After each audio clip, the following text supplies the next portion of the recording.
Bakit? Mausok ba?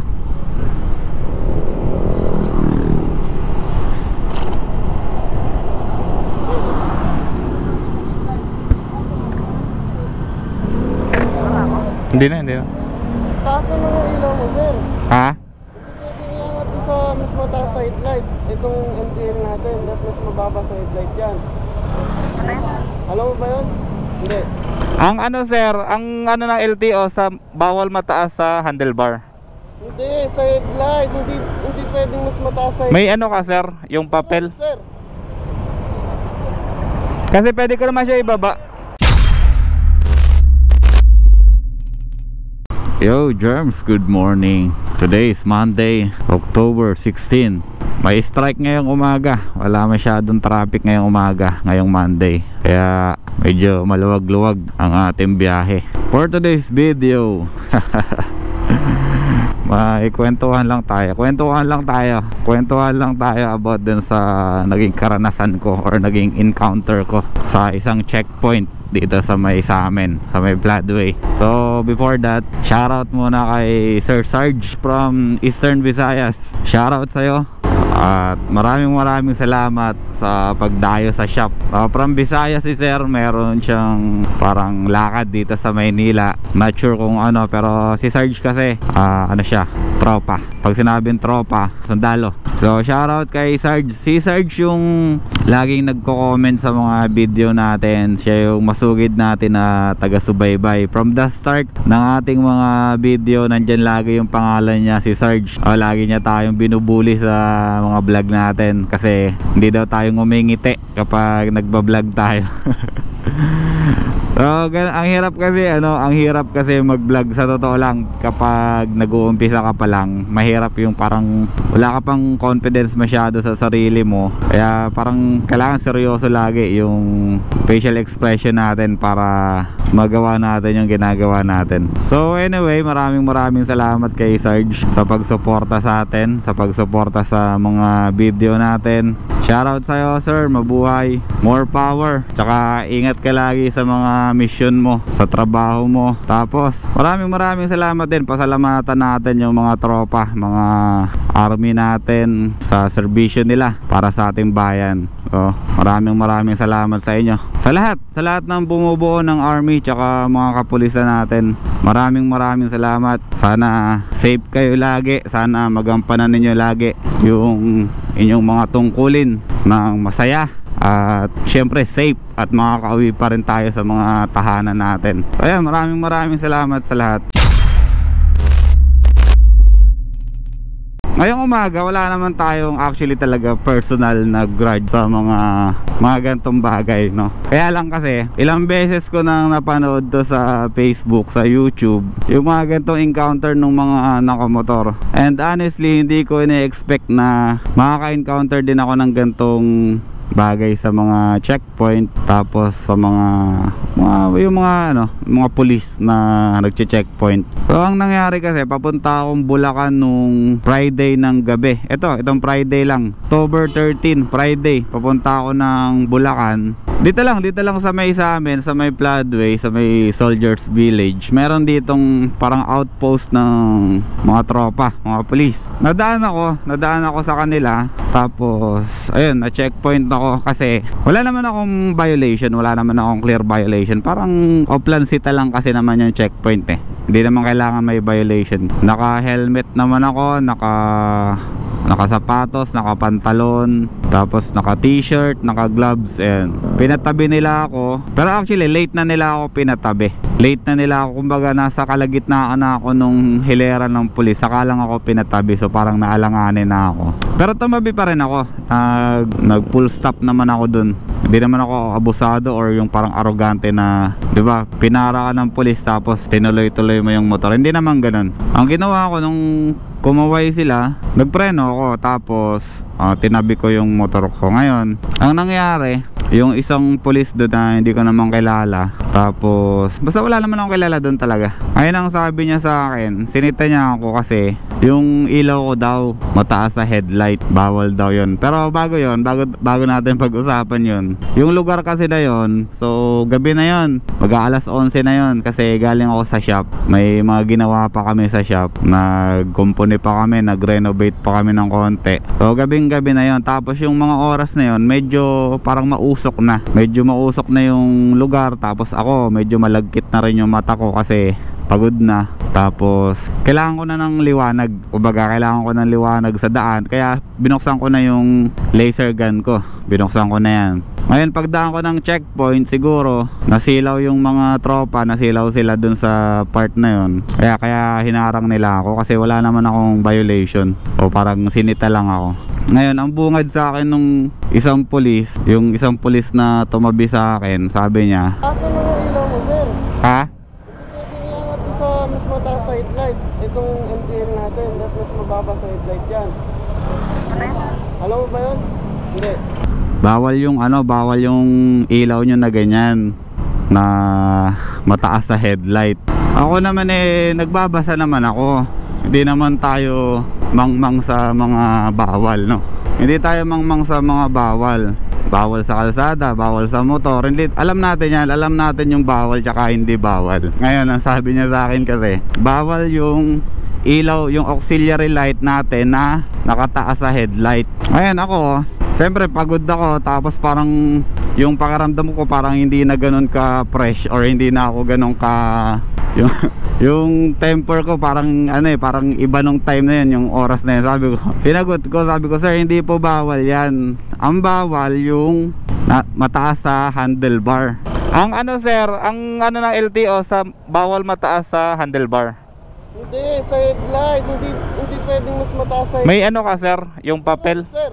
So yun yung sinabi ko sa kanya. Tapos parang yung part na yun, yung parang yung interaction na yun, parang na-triggered yung tropa. Parang nagalit siya sa akin. Tapos sabi ko sa kanya, sir, may papel ka ba? Yung parang nakasulat doon na bawal yung ganto, bawal yung ganyan.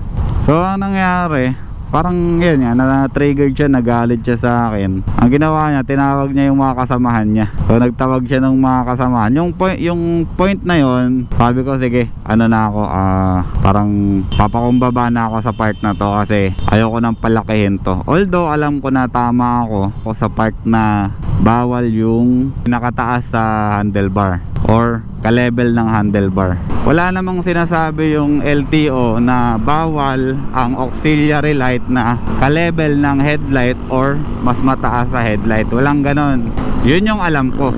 Wala namang sinasabi yung LTO na bawal yung auxiliary light na ka-level ng headlight or mas mataas sa headlight. Wala rin sinasabi yung LTO na dapat mas mababa sa headlight. So walang ganon. Walang ganon sa guidelines ng LTO. Ngayon, hindi ko alam sa part ng police kung merong ibang guideline yung PNP sa pag-i-install ng auxiliary light. Hindi ko alam.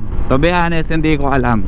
Ang binabasa kong guideline ay yung sa LTO. Yun yung yun yung pinaka guideline ko. Kaya diyan ko in-install yung aux light ko.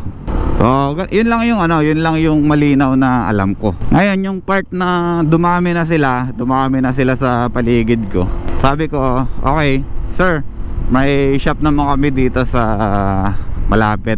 Ngayon pag uwi ko ibababa ko na lang yung pwesto nung aux light ko. Sabi ko sa kanya doon sa isang pulis, doon sa isang magalang na pulis, kasi yung isang pulis medyo parang mainit yung mainit yung dating niya. Parang ako hindi ko rin nagustuhan yung niya sa akin, yung bungad niya sa akin. Hindi naman sa nagmamataas. Syempre 'di ba, public servant tayo, dapat mahinahon lang tayo mag-approach ng tao kasi syempre 'di ba, iba't iba yung tao eh. Ako kagaya ko, wala ako sa mood nung time na yun, pagod na. Tapos medyo basta wala na ako sa wisyo kasi dami kong ginawa pagod ako nung mga oras na yan. So yung bungad niya sa akin medyo hindi ko nagustuhan kasi parang sabihin na natin parang bastos yung dating sa akin. Ngayon nung ako yung nagsalita, parang syempre tao rin yun. Parang nabastosan din siya sa akin kasi parang nakipag-argue pa ako sa kanya. So yun yung isang pulis. Ano yung pinaka-headlight nyo? Ito. Sir? Yan. Oo. Ano ba pagkaalam nyo sa seminar? Ang itong auxiliary light, bawal yan i-level sa headlight ng motor. Okay sir. Oo, tapos Pag ano sir, pagbalik ko dito sa bahay, tanggalin ko na lang or ibaba ko na lang.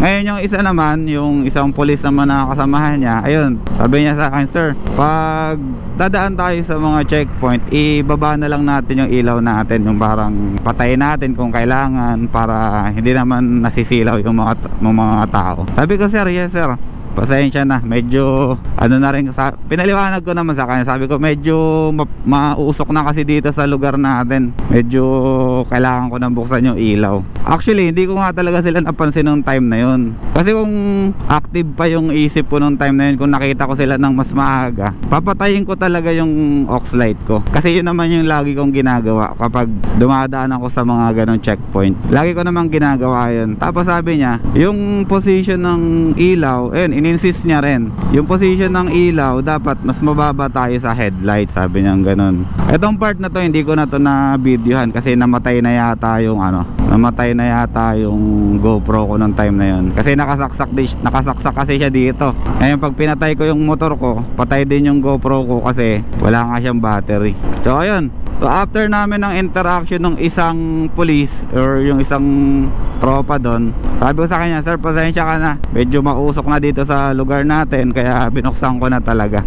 Tapos kung sabi ko sa kanya, kung bawal naman to, kung bawal yung ganito, lilipat ko na lang pagbalik ko kasi papunta pa ako ng Bulacan. Totoo naman yung mga sinasabi ko, totoo naman yung information na binibigay ko sa kanila. And then ayun, nagsettle na kami sa ganun. Sabi ko, sir pasensya na kayo, medyo pagod na rin ako ngayong araw, sabi ko sa kanya. Tapos ayun, wala naman ng parang pataasan na nangyari nung part na yun dun sa isang pulis, kasi okay naman siya kausap. On the other hand, dito sa kabilang pulis, yung unang sumita sa akin, medyo iba to, kasi yung time na yon, yung tapos na kami mag-uusap nung isang pulis dito sa kanan ko, dito naman ako sa kaliwa, yung isa naman ay sabi, patingin ako ng lisensya mo tsaka ORCR. Di ginano naman ako, masyadong ginano naman ako. Di, parang mainit talaga siya sa akin, parang ganun, parang mainit talaga siya sa akin. So ako, binigay ko yung papeles ko, binigay ko yung ORCR ko tsaka lisensya, kahit yung lisensya ko papel na gusot na, binigay ko sa kanya. Upon checking niya, okay naman, wala namang problema. Actually hindi niya nga ako sinita kasi kung tinignan niyang maigi yung ORCR ko tsaka yung lisensya ko, magkaiba ng pangalan, diba? JR yung ORCR ko, tapos yung lisensya ko Jeffrey, diba? Kung ako ay masamang elemento, hindi niya ako na-check ng maayos, hindi niya nagawa ng maayos yung trabaho niya, kasi hindi siya nagtanong JR yung ORCR tapos yung lisensya Jeffrey, diba? Hindi niya nagawa ng maayos yung trabaho niya, hindi siya nakapag cross-examine sa akin kasi hindi siya nagbasa, hindi niya binasa yung information nung papel na kinuha niya sa akin. So anyway, after niyang makita yung ORCR ko, ang sinabi niya sa akin, magbasa ka ha, ginanon ako, kasi palis na ako magbasa ka para may alam ka, ginanon ako. Yung time na yun, sobrang inis ko talaga nung time na yun. Pero sabi ko nga sa inyo, pinagkibit balikat ko na lang, kasi wala tayong magagawa, nasa part sila ng authority, nandun sila sa part na sila yung nagpapatupad ng batas. Ngayon, ang part ko naman, ang sa akin naman, wala namang problema yung checkpoint, no? Wala ang problema, maganda yan, maganda yung may presence tayo ng pulis sa kalsada, kasi deterrence yan sa mga masasamang elemento, masasamang loob. Tama lang yan. Actually natutuwa nga ako kasi meron pulis dyan na malapit, kasi meron pulis dito sa may Kabisig, meron pulis dito sa Pas. Maganda yung maganda yung presensya nila dyan. Ngayon, ang sa akin lang, kung magpapatupad tayo ng isang batas or ng isang ordinansa or ng isang guideline, dapat siguraduhin natin na tama yung information na binibigay natin dun sa mga tao. For example, yung isang viral dati na video na HPG, member siya ng HPG. Hindi ko na papakita yung video kasi basta ayoko na. Kung alam ko naaalala nyo to, yung isang HPG na nakikipag-argumento dun sa isang naka-bike or naka-big bike, sabihin na natin big bike, no? Ang sabi nung HPG, pag below 400cc, underbone ka. Pag 400cc or above, doon ka magiging backbone. So yun yung isang part na nakakatawa, no? Hindi natin pinagtatawanan yung HPG, pero yung part na nakakatawa doon is yung information na ibinibigay natin sa tao ay mali, no? Yung classification ng underbone at backbone, napakasimple lang yan. Hindi na natin kailangan ipaliwanag yan. Pero sa part nung encounter ng police tsaka nung isang rider, nakakatawa yun, sobra. Ang daming tumawa doon kasi mali yung information eh. Ang point ko lang dito sa akin, kasi wala naman tayong problema.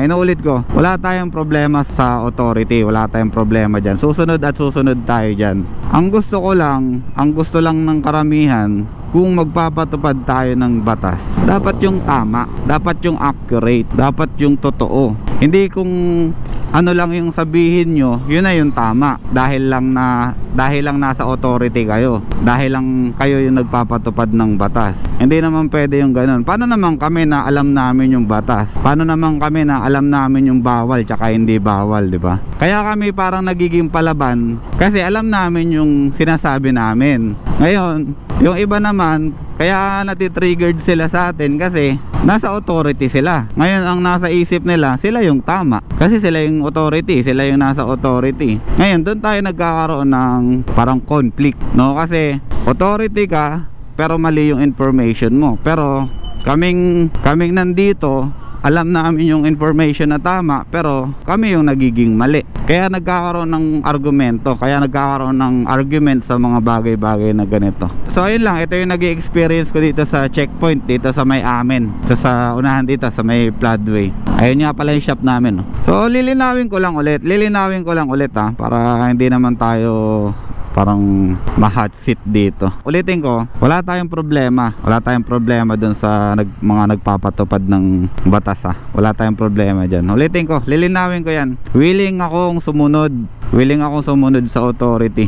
Kaya eto, sinasabi ko lang para magkaroon din tayo ng awareness. Tapos ang may papayo ko lang din sa mga kagaya ko na nagmumotor ay maging mahinahon tayo sa encounter natin sa mga gantong klaseng bagay. Kasi yung pagiging mahinahon, makakatulong yan sa atin na maging maayos yung usapan, maging kalmado yung usapan, para wala tayong gulo. Kasi pwede naman tayong makipag-argument ng mahinahon lang, pwede naman tayong makipag-argument ng may respeto sa isa't isa. Hindi lang naging maganda sa part ko or dun sa part nung isang pulis ay ayun, medyo mainit agad yung bungad, no?